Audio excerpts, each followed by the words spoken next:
हमारा क्या है? चारों वेद है, मनुस्मृति है, उपनिषद है। हम कोई भी क्रिश्चियनों का बाइबल को फॉलो नहीं करेंगे। Am I clear? Jesus Christ is not ours. Jesus Christ is not ours. हमारा कौन है? राम भगवान। मदर मैरी, जीसस क्राइस्ट को पैदा करने वाला मदर मैरी कैसे प्रेग्नेंट हुई थी बताओ? I am waiting. डरी नहीं है फिर भी बोल रहा हूं भैया। जीसस क्राइस्ट कैसे पैदा हुआ था बताओ? पवित्र आत्मा के द्वारा। अरे तू बिना सेक्स के बच्चा पैदा कर सकता है? वही तो परमेश्वर। बच्चा पैदा करने का प्रोसीजर बताओ मुझे। बच्चा पैदा करने का प्रोसीजर बताओ भाई मुझे। मेरी सुन तो सही।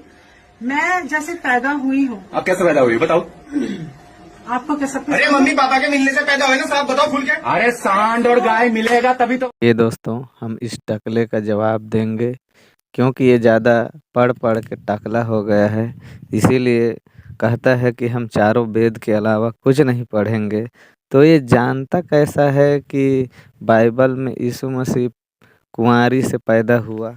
बहुत ज़्यादा पढ़ने के बाद उसको पता चला है, लेकिन उसको ये पता नहीं चला कि यीशु मसीह जन्मा कैसे, पवित्र आत्मा से जन्मा, इसको पता ही नहीं।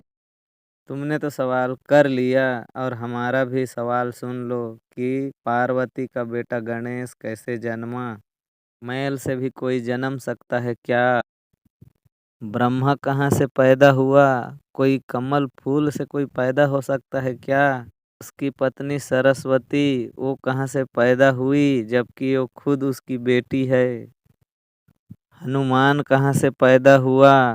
मेरा सवाल है, इसका जवाब दे दो। जय श्री राम का बहुत नारा लगाते हो, श्री राम कहाँ से पैदा हुआ? खीर खाने से कोई प्रेग्नेंट हो सकते हैं क्या? पैदा हो सकता है क्या? और उसकी पत्नी हंडी से कोई पैदा हो सकता है क्या? सीता जी हंडी से पैदा हुए थे, शर्म करो थोड़ा। बिना शारीरिक संबंध बनाए यीशु मसीह जन्म करके तू सवाल करता है। तू खुद अब सब सवाल में घिरा हुआ है, उसको तो सोच ले। इसका सवाल का जवाब दे दे मेरे को। तो नॉलेज का मैं दाद देता हूँ क्योंकि तू बहुत बाइबल पढ़ा होगा, तब जाके तेरे अंदर में ये सवाल आया है।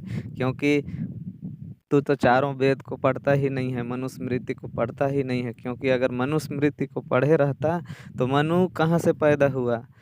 और मनुस्मृति में 4 वर्ण रहते हैं, हिंदू के 4 वर्ण जो हम सब लोग हैं, उस हिसाब से तो 4 वर्ण कहाँ से पैदा हुए?